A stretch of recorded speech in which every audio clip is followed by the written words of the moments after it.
Good day, students and parents. I'm Brent Tan, your assistant superintendent. I have with me Kevin Cortez, superintendent, and Trevor Walker, chief business officer, director of IT, and director of food services.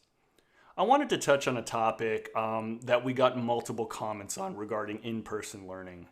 The sentiments we received is the appreciation that we have in moving in a very methodical way regarding reopening, and sentiments that we really need to move much quicker. We as a district want to move students back into the classroom as soon as possible. We understand that they are missing out on some key aspects of school, such as the interaction with peers, sports, extracurricular activities, and whatnot. But we want to ensure that we do so in the safest way possible. To give you a little insight in regards to the process of moving back just one class back for in-person instruction, things we have to consider are: how are we going to screen the students when they arrive at school? How are we screening students if they require transportation? Even the construction of the room in regards to where the students are placed to ensure 6 feet of distance. How we will support distance learning and in-person learning in a concurrent fashion. Things that we also have to look into is how to reinforce students to continue to wear their mask, and students that are unable to wear masks, what are some of the alternative manners we can do so. We also had to create a room where if a student has COVID-like symptoms, where they can be isolated until parents can come pick them up. So these are all things that we have to consider and moving forward in regards to bringing back students for in-person learning. So we really want to thank you for your continued patience as we go through this process in this ever-changing world. Before I turn it over to Kevin, I just want to say thank you for all you guys do, and please enjoy the Thanksgiving break coming up, and we'll see you in a couple weeks. Kevin? Thank you, Brent. Parents and students, thank you for tuning in today, and thank you for the comments that you send us every week. These comments are critical to us. The direction that you give, the feedback that you give us, help us in making decisions and in understanding what it is that you as students and parents feel that you need and what you desire. As Brent said, we do receive communication from you that ranges from those that are ready to get back to school and have been for quite some time and wish that we were there already, to those who would desire that we would take a very cautious approach and not come back for quite some time. Where we fit in this is we want to come back in the safest manner, but as quickly as we possibly can. So in that vein, and understanding that in this past week, Kern County moved back into the purple tier, which is the most restrictive, I just want to reiterate and clarify a few points. One, when it comes to the purple tier, we as the school district decoupled ourselves from county metrics last month. That enabled us to use local metrics to determine if and when and how we will return to in-person instruction for students. So the fact that the rest of the county may be restricted in other areas and other industries, educationally, we are able to make those decisions for ourselves.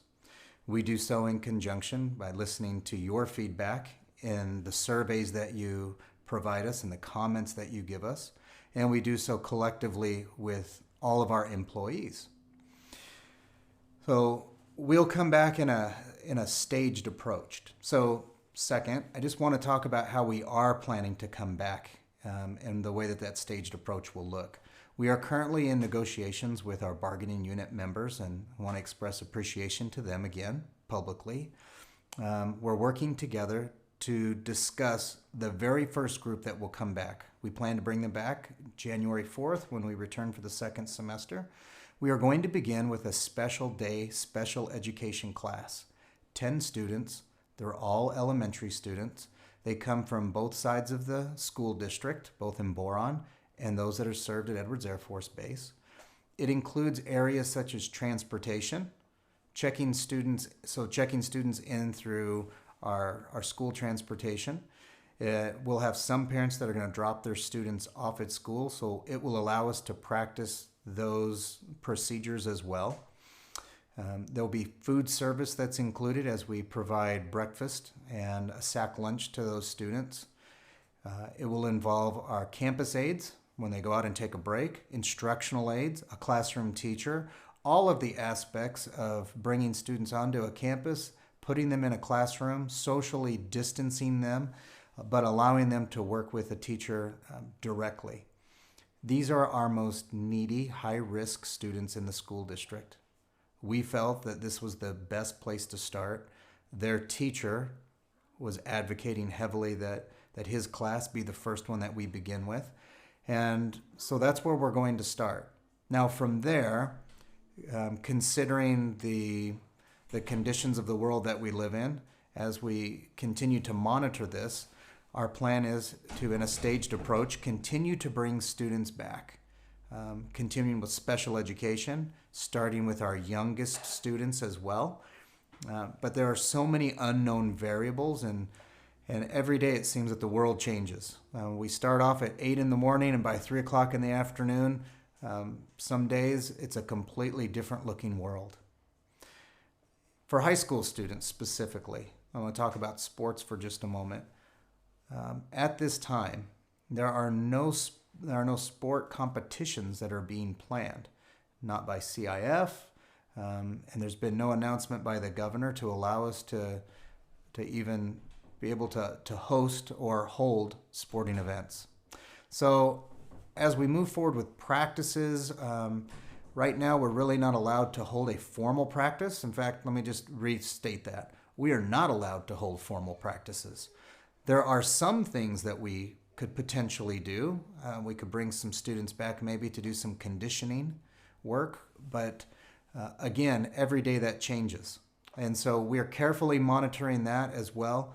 Just know that it's our desire to get students back as soon as we can for their mental health and well-being, for their social, emotional health. But as it comes to their physical health, we also want to make sure that we do it as safely as we possibly can. School districts up and down the state, including Kern County, are making individual choices, and we'll continue to make individual choices for ourselves. The way that we do this, the best way that we do this, is collaboratively with you. So please, let us know how you're feeling. We will be putting out some more surveys in the next couple of weeks. I would implore you to please give us your feedback on those. If you can, please advocate with your friends to do the same thing. We really, really, really want to hear from you. Thank you for your patience. Thank you for your dedication. Thank you for thinking outside the box with us and working with us. We're going to head into the holiday season now. We hope that you as families have a wonderful Thanksgiving together. We'll come back for a few weeks and students will work really hard to finish up this first semester.